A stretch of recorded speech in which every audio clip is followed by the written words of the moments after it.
business world. Hope you're having a wonderful day. You're listening to or watching Service Business Mastery Podcast. I am one of your hosts, Tersh Blissett, sitting virtually next to my co-host, Joshua Crouch.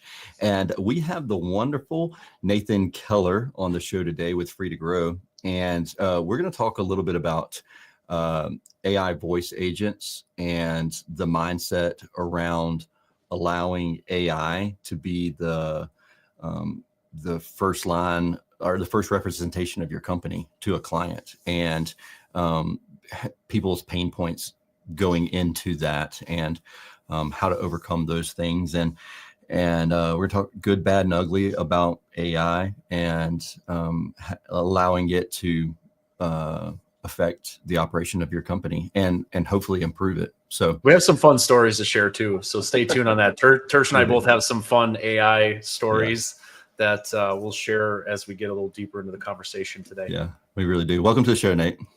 Yeah, thanks for having me, guys. Absolutely. It's been a long time. We met each other. Man, it's been a hot minute. I want to say in not Breckenridge, Colorado Springs. That's what we, at a BDR event. So yeah, that was good times. It was. So if you don't mind, give an introduction of yourself, who you are, and not only that, if people have heard of Free2Grow in the past, the difference between the past Free2Grow to now. Wildly different. Yeah, happy to do so. Nate Keller, Chief Sales Officer and co-founder of Free2Grow. We're an AI voice answering company. A little bit of history on us. We actually started about 6 years ago working with trades businesses. We were a live human answering business. So we primarily did overflow and full-time CSR work for trades businesses. We had agents across the country. We're based in St. Louis, Missouri. We started here and we eventually went remote and gave us more access to better qualified people and that sort of thing. And we got up to about 26 agents across the country. And along our journey, we started creating some AI tools specifically for our agents so they could find information faster and that sort of thing. So it was like a Slack integration that would pull up an SOP or give specific information on an SOP for a customer. So our agents wouldn't have to dig through, a file or whatever else and figure out how they're supposed to answer a phone. And as we were doing that, I was talking to our developer, who just a wildly smart guy, and this is dating back 3 years ago now, and asked him about voice, because I always thought of it either supplementally or kind of that's the direction that things are going to go. And he gave me the straight answer and just said, listen, there's not a lot out there yet. It's not great yet, but keep your eyes open, keep your ears open, that sort of thing. And sure enough, about 6 months later, I came across this company called Archer. A one-man show, guy that went to UPenn, wildly smart guy, moved out to San Francisco and started a business, typical tech story right there. And had this great technology, but he was doing the sales and marketing and everything else himself. But at the end of the day, he's a builder, right? He's a developer at the end of the day. So he had this great technology, and after a few conversations with him, Charlie and I, my partner and I got together and we just said, is this an opportunity for us? So we acquired Jerry's business. Jerry's now our partner. He's our CTO. And from that moment on, he started working hard in the integration side of things and perfecting the voice and everything along those lines. And within about 90 days, we went from a service business to a technology business. So we completely changed how we were going about things, right? We were doing full-time CSR work. Yeah, right. It was a tad stressful, right? But our pain points were the same as a lot of our customers, right? We would get busy every summer. We would take on new accounts. We'd have to hire more people. Even though they were remote, they would be, waking up and, logging on in their pajamas. They get a hangnail and can't tie, like any excuse under the sun I've heard, right? Hey, my internet's out. No, I'm tracking your internet. I know it's not out, right? Anything and everything. And finally I just said, you know what, this could solve a lot of issues for us. And at the same time, we can service our customers at scale at a lesser price point. And we just, it was a leap, right? It was a big leap because the first iteration of the AI was not what it is today, right? Yeah, that's what I was going to ask you. Yeah. Like, how has that transition been? And when you have and I know a lot of business owners deal with this as well, because especially the technicians who become business owners who like maybe you're in the truck to start with, you're in the van, and you do things a certain way, and you have a clientele that you're building up, and the clientele, they're used to the way you do things. So in my mind, you have this process and everything built out already, the way that Free2Grow does things, and then all of a sudden you're introducing something that maybe isn't up to the same standards as what you're used to doing. And in the coaching world, we've been told like 80% is better. Like as long as they can do it as 80% as well as you do it, then that's good. How did that transition go for you personally, coming from having what you wanted set up to now something that isn't amazing? Yeah. We made some tough decisions. We had our client base and just said, hey guys, we feel, and at the time it was a feeling, right? It was not it was not, like I said, where it is today. We feel that this is the direction that things are going. We're going to set you up on a test account. You're going to be paying us a third or less than what you were paying us before. And AI is going to handle your calls. And we just said, again, it's a tough decision. We had to go to our customers and just say, take it or leave it, right? And we had customers that stuck with us and said, yep, we get it. We understand that, it's as bad as it's ever going to be right now. And they kind of knew that things were going to constantly progress. And we had others that just said, I want a human doing it. And it's like, okay, well, that's fine. We went from, we had 30 something clients, we went down to 10 and then it's like, okay, guys, we got to just start getting out there and talking to the people that we've known for a long time and telling about the benefits of it and that it's 24/7. And, if you want to do it overflow or after hours and weekends, you kind of pick, but it's going to capture your information no matter what, and the caller information no matter what. And it's going to do what we train it to do at the end of the day. Again, it was a tough call to make. And, we had a rough, probably month and a half in there. And then all of a sudden, I want to say it was probably a little over a year ago, things started picking up. And then all of a sudden, we have Jerry, our CTO, we brought Ben in, our chief of science, and he made things even better. And all of a sudden the voice starts getting better and they're working hard on these integrations, and you're starting to see things book, and it just keeps going up and up and up. And you start seeing the hang up rate go from, 50-50 or 60-40 to all of a sudden the hang up rate is declining and everything's, the information's getting captured. It's transferring calls the way it's supposed to. It's booking things the way it's supposed to. And it's been a fun thing to see. So, but yeah, definitely a stressful time. So I'm actually going through this now because, all these companies focus on like the trade. So I have a human answering service. We don't get a lot of phone calls for Relentless Digital, but we get enough, a handful, 5 to 10 a week. And my marketing manager was listening to a few of them, and she's like, this is really rough. And I know Tersh literally has like the biggest pet peeve. He shares this almost every time we get on stage and we talk about this stuff, is they don't even say the name of the company right sometimes, because literally you don't know who's going to pick up the phone when it's a human, right? And then they quickly have to pull up an SOP or log into Service Titan. Like there's just so much going on in the background.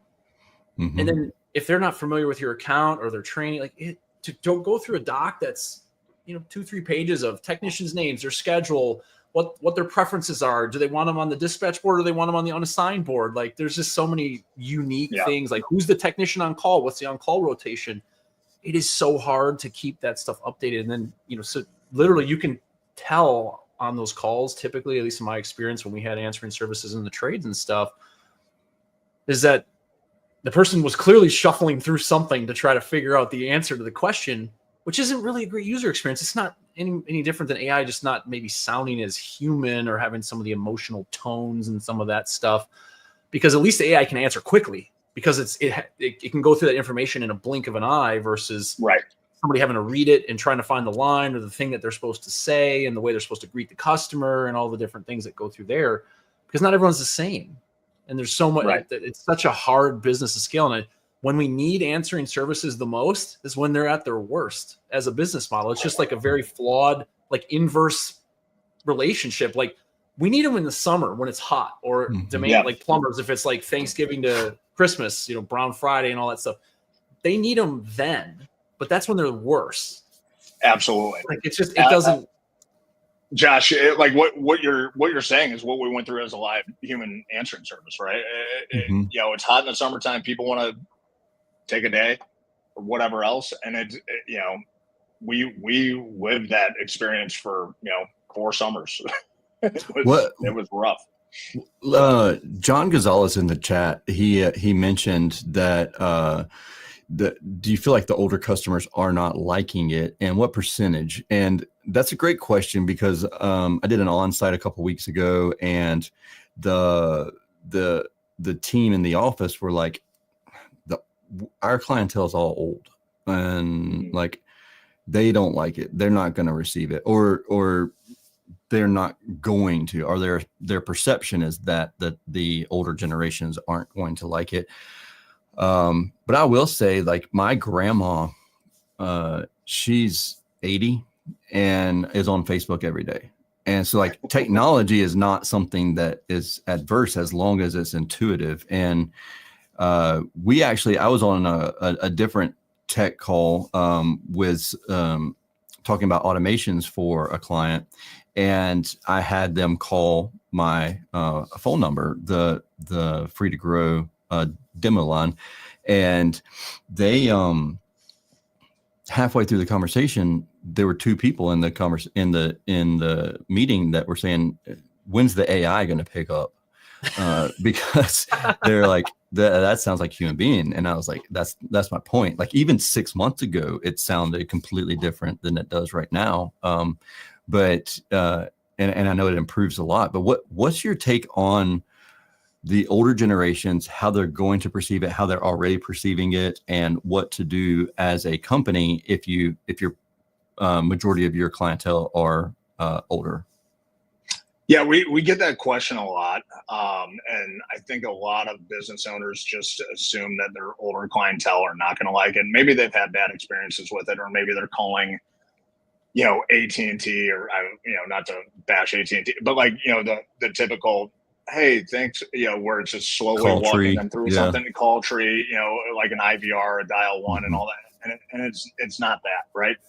Our scripting is customizable. We do recommend that, and some customers use it and some don't, but we do recommend introducing it as a digital assistant. I've heard calls that are very evidently, are very obviously older clients, and they miss that part of the digital assistant, and they don't know that they're not talking to a person, right? It's something that I would say a year ago at this point, it was a problem because the voice wasn't as good. There were longer pauses, and there's a lot of like tactile sound.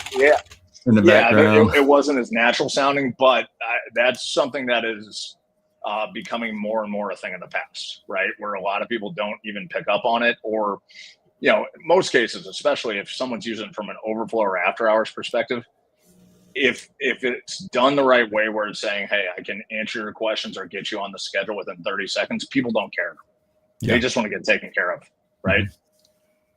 Yeah, and that's one thing that I've noticed, that with your I don't know if it's the templated, I don't know the best way to say this, the accounts that I know that use Free2Grow, that's one of the first things that said is like, I'm so-and-so, Marissa, your digital assistant. And I'll get you on the schedule in 30 seconds. I think that's what it says or something. I bet you most people don't even catch that. Like I was sharing with Nate before we went on, because I literally had a voicemail that I saved that was like an insurance company or something that reached out to me. I've never done business with them, but like it literally said, the only reason I caught is because I'm very familiar with this stuff and talk about it a lot, but they said, yeah, it's so-and-so, like Erica, this is a digital assistant or some name like that. But the only reason I caught it, because otherwise I've been like, okay, well, I don't know who this is, whatever. But I think that's a smart move, because I think there's the older people, like, people think the older people don't like it, but if they can't, I actually got into an argument with a marketer. No, I know Tersh is probably going to smile. Surprise. I get into a lot of arguments, but he was like playing devil's advocate. And my thing was like, because he was like, well, if they know, I'm like, how do you know they're going to know? Because the technology is going to get to a point that's so good that, I feel like it's there. You're like Tersh, like you said, like, you're not even going to know the difference. So like they literally asked you, like, well, when is the AI going to start? Mm-hmm. They didn't even know they were actually already talking to an AI agent. And I know you've had some experience, Tersh, with AI agents answering your calls. Do you want to, like, I know I love the story. I don't want to tell it for you, but which one? Well, the one where the dog grooming place. Oh yeah. So we have a dog grooming client of ours in the HVAC company, and she was just raving. I had to go. She was really happy with our service, but I wasn't happy with it. So I went over there and myself and did some follow-ups and, double checking on things, quality control type stuff. And when I finished up, she was like, hey, do your employees have any pets? Can I give them, like, cause she had a whole slew of treats. And, and I was like, I don't know. That's a good question. I know some of them do. And then she said, well, what about Haley?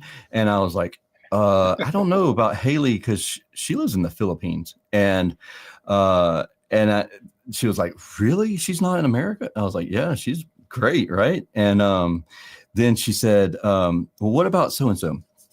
Our AI voice. And I was like, we don't have anybody that works for us with that name.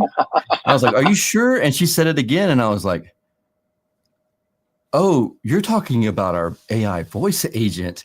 She ain't got no cat. She ain't got no dog. Yeah. She's AI voice. And she was like, get out of here. Are you serious? I've talked to her a ton of times. Like, anytime it's after hours, it goes to her. And I was like, yeah, I promise you that's not a real person at all. And so she was blown away by it. And I was actually surprised too, because I feel like that's like, I've had that happen to me. We don't do, like I said, we don't have anything with voice, but we like with messaging and trying to book appointments through chat and stuff like that. We do. And we had a customer who's in like the Dallas Fort Worth area, where this lady had a text message an older lady actually had a text message conversation with an AI chatbot. Now, obviously it's a lot harder to tell it's AI through chat, but she ended up bringing, because of how empathetic the bot was, she ended up bringing cookies to the office looking for this person, and the person that like was the receptionist or like handled any incoming traffic. Like it took her like a minute or two. She ended up playing it off like, oh, that's my nickname. But like she like literally I've seen other stories like this. It's wild to me, because that's really the point that we're getting at with this technology, is getting so good. It doesn't have, like, you don't need it to replace your team members during the day, but as far as a supplemental technology, so you never miss a call, you never miss an opportunity. It can handle a lot of the spam stuff that comes in. Like you can have it handle a lot of stuff, so the humans don't have to do it. The humans can do revenue producing activities.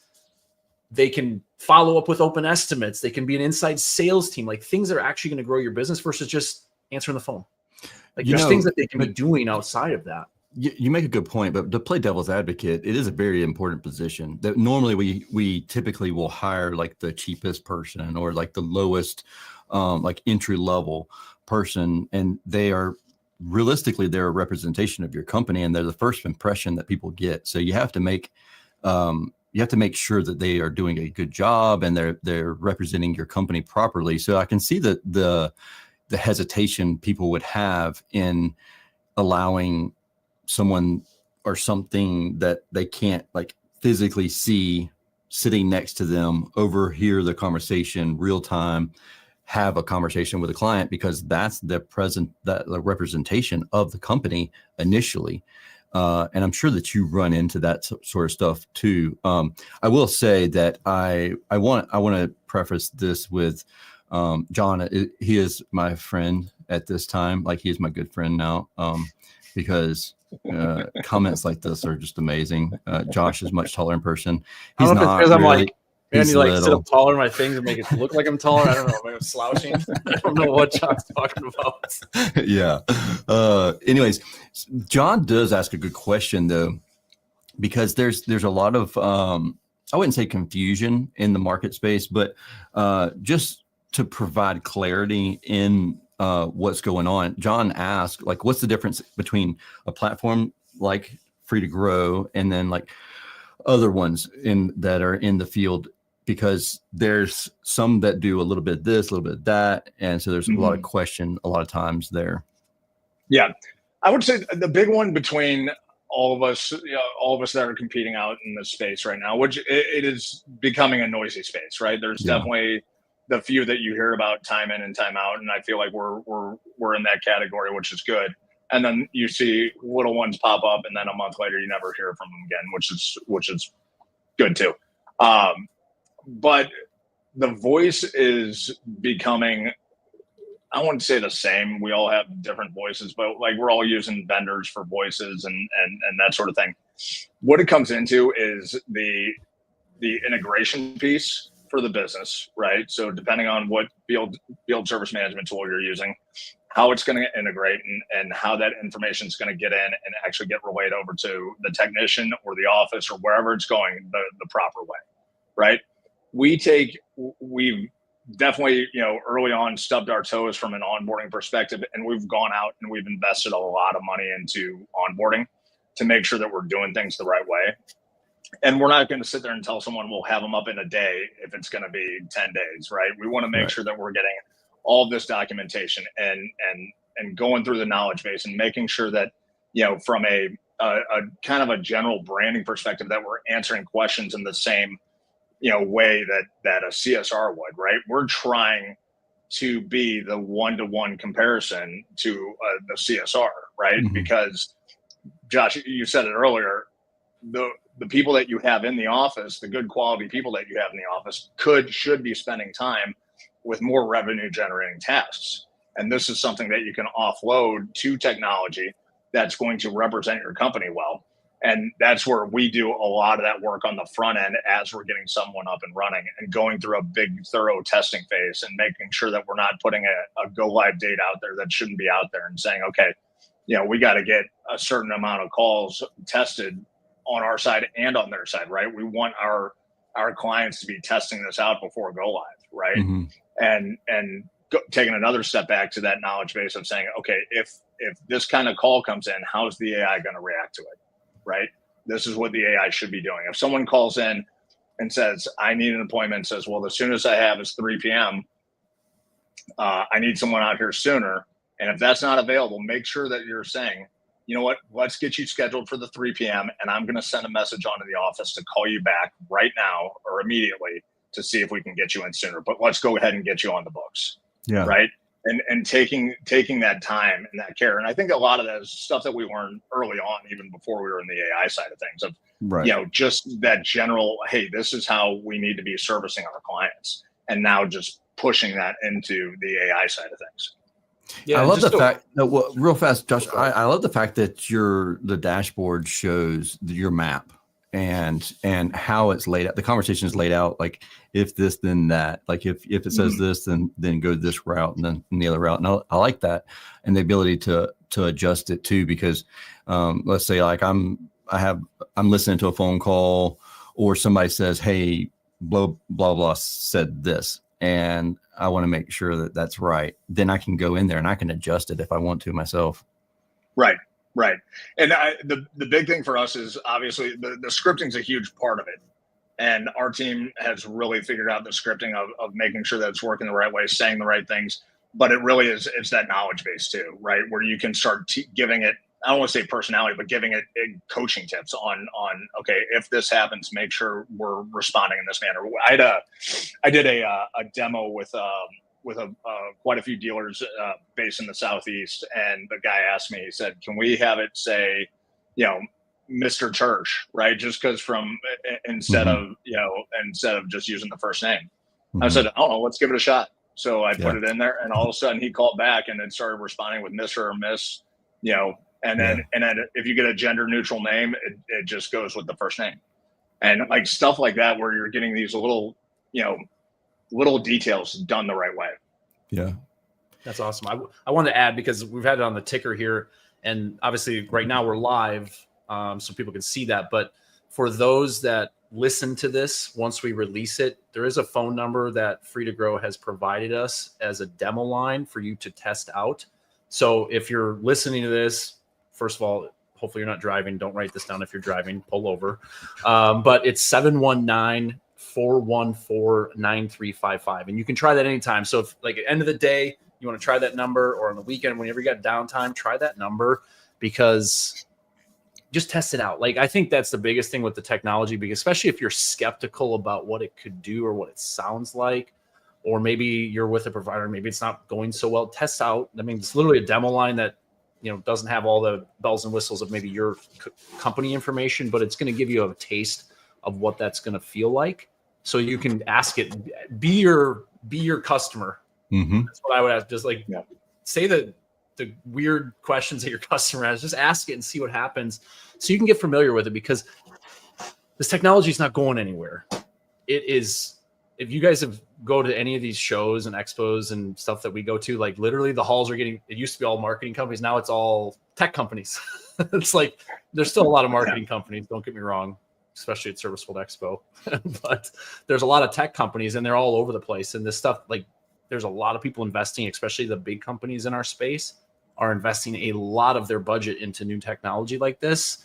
And it allows them to free up their people to do some of the things that we talked about. So if you want to be able to compete in that space, you're going to have to figure out some way of, some things you're going to add, some things if you don't want to add, like, obviously don't add something you're not comfortable with, but it's important that you start investigating, at least know what's out there, because a lot of the industry doesn't. Like, you get into the manufacturing and distribution world, they barely know what Facebook is. I swear I've had conversations with leads from people like that are not in, like, the social media circles, and they're 5 years behind. Some of them haven't even heard of Service Titan yet. And I'm like, are you kidding me? Like, Mm-hmm. it's like, so you're ahead of most of your competition just by paying attention to podcasts like this and episodes like this. Absolutely.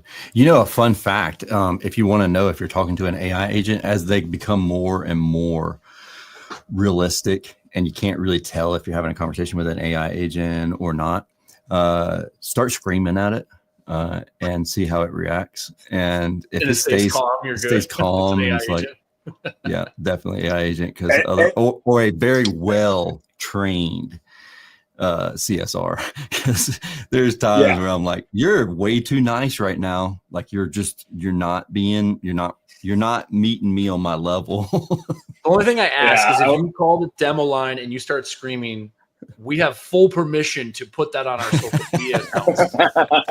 So you're going to sign a waiver to say, yeah, we can do that, so we can have some fun with it. Yeah, absolutely. Yeah, I was, Tersh. I was on a demo this morning with it's probably a dozen or so dealers, and I just picked one out and I said, hey, I've created a demo line for you. He called in, and he acted like an upset customer, and then we played the recording back for everybody, and they're all sitting there going, yeah, it was calm, cool, collected the entire. Hey, I'm sorry that you're having water come through your ceiling, was empathetic and everything, but did not mirror the yelling part of it, right? Mm-hmm. And just, sure, yep, we'll get someone out there, right? And it's like, it was beautiful. But like, again, he was saying, he's like, most of my CSRs, this is I would be able to hear this from my office and hear them get flustered, right? Yeah, absolutely.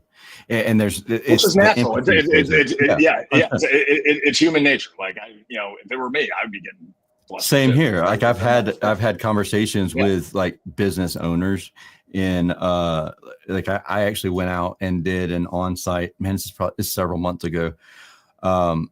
This lady didn't know who I was. I didn't tell her that I was the owner of the company.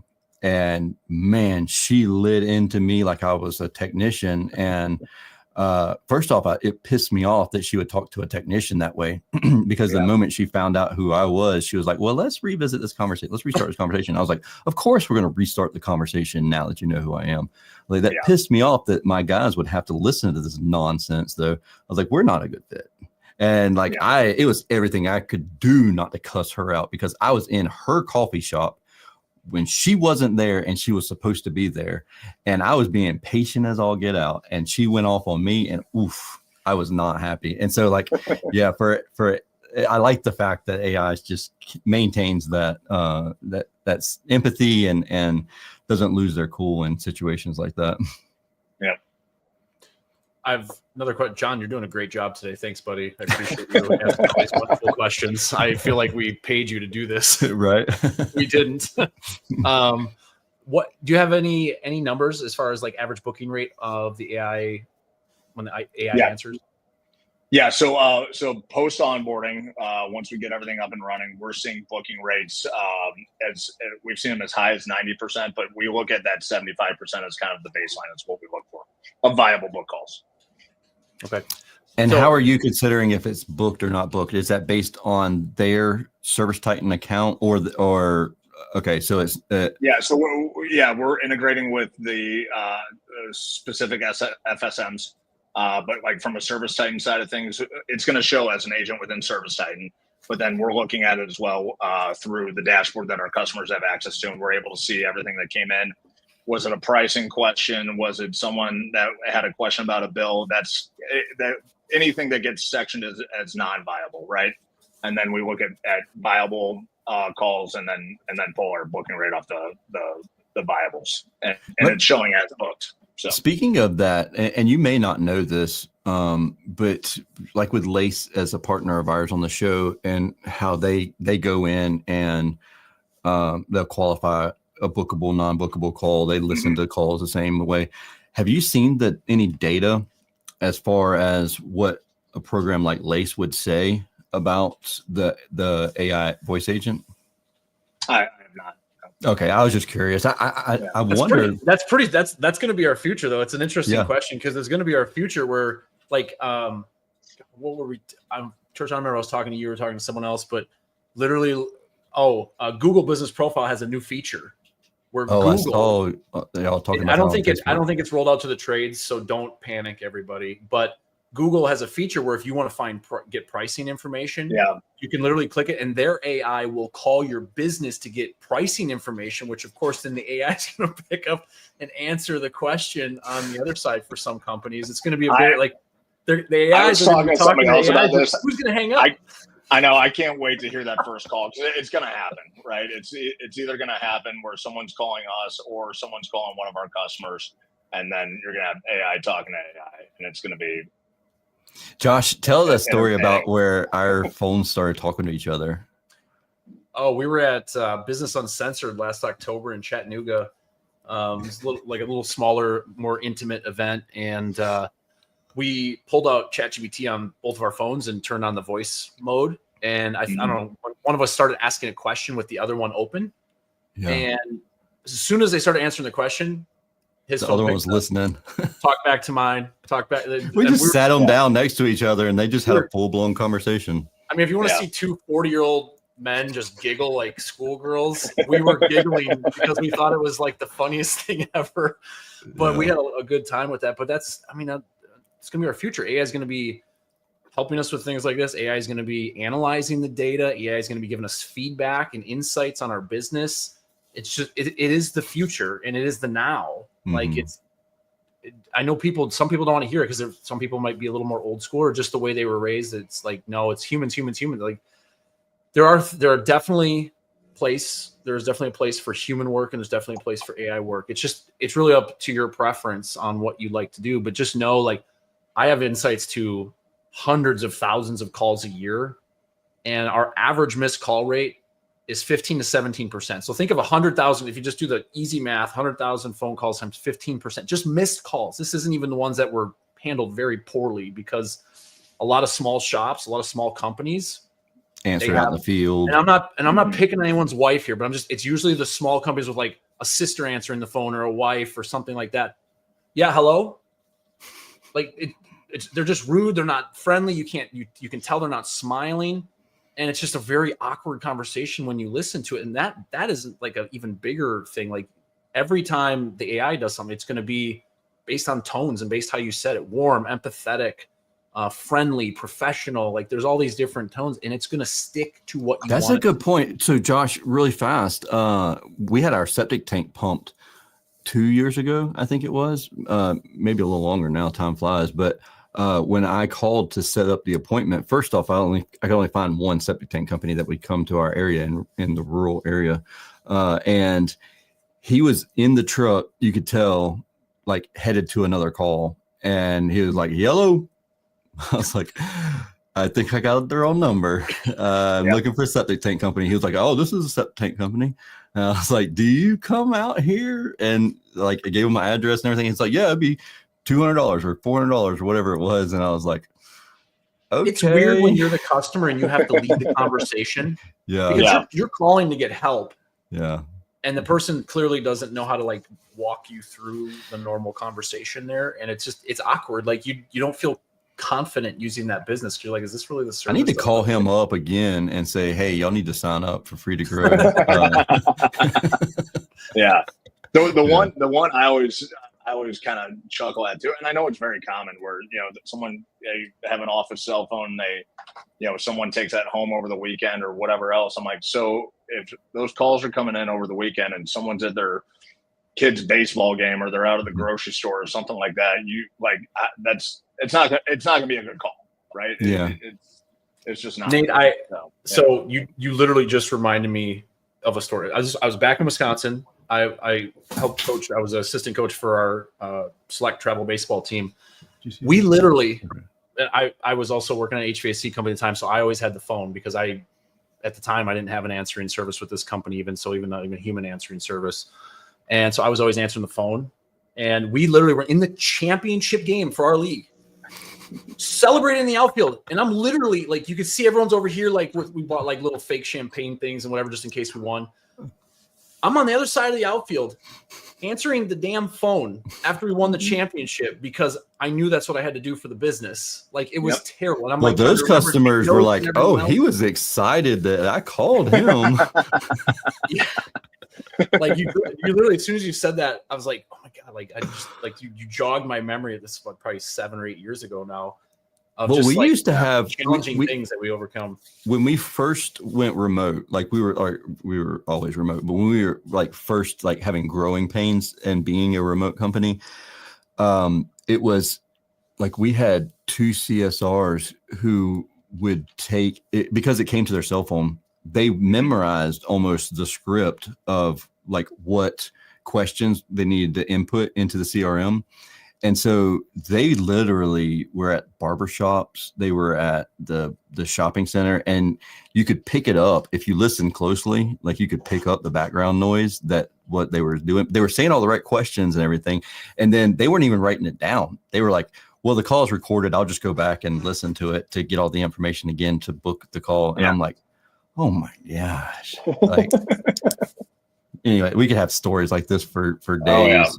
Oh, yeah. But, what's the biggest challenge? So the one thing I wanted to ask you, it comes from the business owner's mindset, because I'm sure you guys get people that are maybe poking around, they're interested, they want to demo it, but what is it from a mindset perspective that the business owners have to overcome in order to really fully adopt, not just dip their toe in the water, but actually like jump in and be like, okay, this is the direction we're going.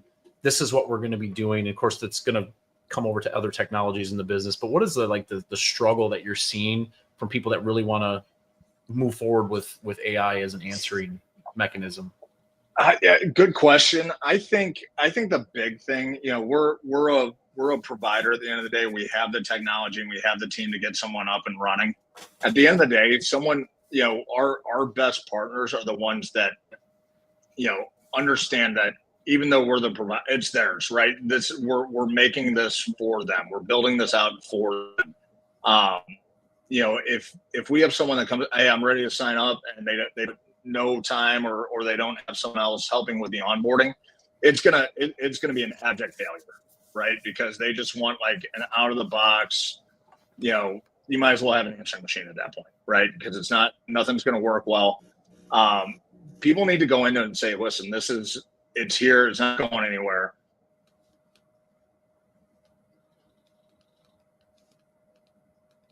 Oh, I think we're having that. Oh, You Right. started. right in the middle of messing my up on me. speech. Yeah. Right. no, Maybe you're- if we had the AI avatar version of you, that wouldn't have happened. I figured it was my internet goofing up because it's raining outside and I live out in BFE in Georgia. Where Steve did Adario- I cut off there? About halfway through. Yeah.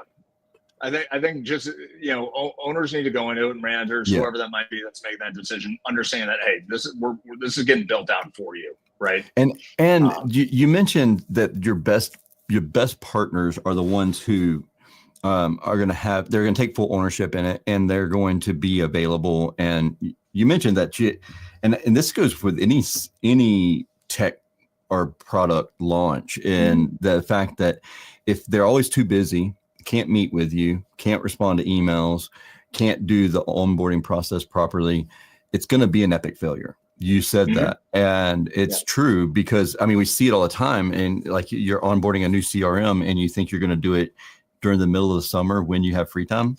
No, that's going to fail miserably. No. You know what I mean? So you have to have somebody there to be the owner of the process in it. Steve Adario mentions here, I'll bring it up here because good job. I clicked it when you did. I think it's a fear of the dip where call volume may be down. The AI is no different than hiring a new human. The upside is they never forget. That is a good point. Is they don't forget. You're like, oh, I forgot that we updated our wording. I forgot that we offer this service, or we service this location, especially if they're not familiar. Especially, it's. I like that being up there, Josh. Days. That's perfect spot for it on the screen. It's not uncommon. It's not uncommon for people to hire remote CSRs and stuff like that now, where they might not know the geography. Like, it was really important when I was answering the phone back in the day. I had to know streets and cities and where they're all connected, so I can try to dispatch my team. And hiring a human, like especially if they're not geographically inclined, like my wife is not. It's like she forgets. She'll go into a store and she'll go the wrong way out of I'm like, what? We just got here. Like, how did you forget which way to go?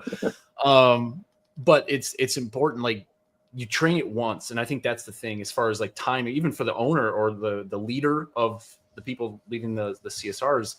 You freeing up that person's time too. They don't have to keep retraining. And then honestly, even on the other side, we talked about listening to those calls. I used to listen to those calls. I had to hire someone who, when they weren't answering the phones, that's what their job is to literally go back to all the abandoned calls and stuff and listen to them, categorize them properly. There's just a lot of things that I personally think it's boring, monotonous work. Like, if they love it, cool, keep them on the phones. But if it is not something they love doing, find something else for them to do. Find something that's going to help your business and replace it with technology. That would be my opinion on things, and that's what we're always trying to do. I know Tersh feels the same way typically. But going into that, playing devil's advocate here, Nate, what do you tell people or like CSRs who are like, y'all are just out to take my job? Yeah, it's an interesting question. I would say, the technology is getting there to the point where, most of our customers start in that overflow after hours and weekends perspective. And once they start seeing success, they're like, okay, I can now go replace my IVR, because every time someone says press 1 or something else, I'm getting so many hangups, right? And now it can start taking the front line of calls and everything else. My comment to that is, if you're accepting of it and you're showing value in what you do, you're not going anywhere, right? If you can be, if all of a sudden you're getting put in a more revenue generating role, as Josh was talking about earlier, your value's there, right? I think the people that are truly scared of having their job replaced are also the people that probably aren't showing up every day. Yeah. Or they're late, they're constantly tardy.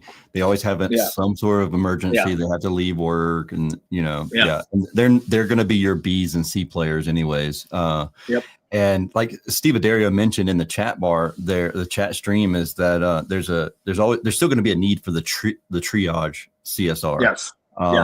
And that's 100% true. And you're still going to have clients who are calling and they're like, from the get-go, they're going to say, speak to an agent, speak to an agent, speak to an agent. Absolutely. It's going to happen. You're going to have people that are, like we were talking about earlier, when you get a pissed off customer that does call in and they're yelling and they almost want someone to yell back with them, or at least get, right. And those moments, it's like, yeah, it is going to be better to send that on to a person. Right. Or someone that can say, yeah, you know what, I get it. Well, we messed up, whatever that is. Right. Yeah. The need's always going to be there. I agree. The need's going to be a more core, people within the office. What if I'm in a coaching organization and they're coaching us to have your CSRs say these things? I'm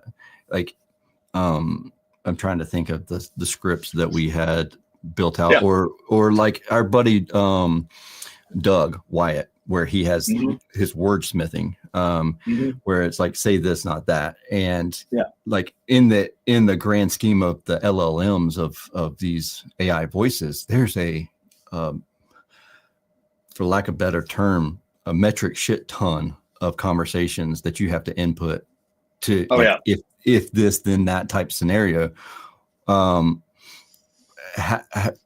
Can we give you that information, or do you have like any kind of agreements with groups that it's like, hey, we're part of this group and we've already built out this group's CSR style? Yeah, or we're strategic partners with a number of groups out there, and we know kind of their playbook.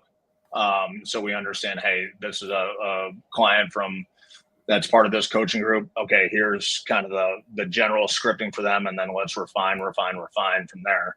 And then the other side of it is going back to that knowledge base of what you can load up with kind of the details around kind of how those calls should be going, right? When you're telling something, hey, use this type of language instead of, that, right? So the knowledge base would override any of their previously programmed wording or anything? Okay.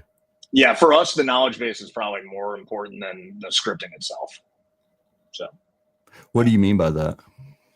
The scripting, the knowledge base will tend to override the scripting side of it. Like the scripting is very important, but it's also the area that can break the easiest. When you start adding in kind of, okay, for this type of call, react in this manner, then it's still going to follow that script, but it's going to react in a different way. It may take a conversation in a more positive manner or something along those lines. Okay. Cool. That makes sense. Awesome. Josh, you have anything else to add, Josh? No, I was just going to put the phone number back just so people got this far and they didn't write it down. But the demo phone number is 719-414-9355. We will have that in the show notes and in the video clips and all that kind of stuff too. Test it anytime. And that when Josh says the demo phone number, he means like call that phone number and act as if you are act if you're the customer calling to schedule service. Ask your CSRs for the weirdest question they got this week. And start there. Like enjoy it, have some fun, but test it. Like really test it. Don't just, I need to book an appointment. Don't make it straightforward. Like give it, the normal stuff that your team goes through, just so you guys can get a feel for the technology. I think it's important to start opening, especially if you haven't yet, open your mind to that technology entering your business and seeing how it can benefit you and your team. Yeah, 100%. Nate, you want to add anything else before we go? No, not from my side. This is a great conversation. We have things that are coming up. In August, we're going to start releasing outbound calls in kind of a controlled manner where we're looking at maintenance, member check-ins, and that sort of thing. But yeah, we're How's okay? So you opened up a big can of worms right there. Yeah. All right. What's the legal ramification for outbounding? Because for me, it has to be it has to be client's customer. Has to be like for us. That's why we're starting with maintenance members specifically. Yeah. Okay, because you can't just like upload a list that you bought or like people homeowners that moved in the last year and start dialing them and stuff like that. Yeah, I still get this. I don't get it as much anymore because I have really lit into these people, but I get these AI, you have to complete this loan document to get your $47,000 at such and such interest rate. And it'd be in my voicemail. I mean, literally I'd have 10 a day and they're all AI. If you answer the phone, it's obvious an AI agent and it's outbound. And I feel like that's illegal. I've never done business with these people before. So there's a lot of questions. I mean, we could have a whole show on just the questions. Well, I think the whole area of outbound, it is definitely like there's gray areas to it, right? Without a doubt. And that's why, doing it in a controlled manner where it is maintenance member check-ins, someone that is within their database, you can't just upload a list of, hey, because somebody's going to. It's going to happen, and it's going to be. Someone's going to. It's human nature. Like, well, let's see if we can break it. Like, let's see how far we can take this thing, right? And that, of course, gets everyone in trouble. Yeah, it's going to be costly. Yeah, that's for sure. I think, Nate, once you get that part live and have some data and some tests and stuff like that, we can come back and kind of see how that's working. Because I'm sure a lot of people would be really interested in that, because doing those calls from someone who's done those calls, not fun. Yeah, it's not. Being told no constantly is not great. Cool, Nate. We appreciate you hanging out with us. It's always fun getting to chat with you. Yeah, thanks, guys. I appreciate it. Absolutely. Everybody have a wonderful and safe week until we talk again next time. We appreciate y'all.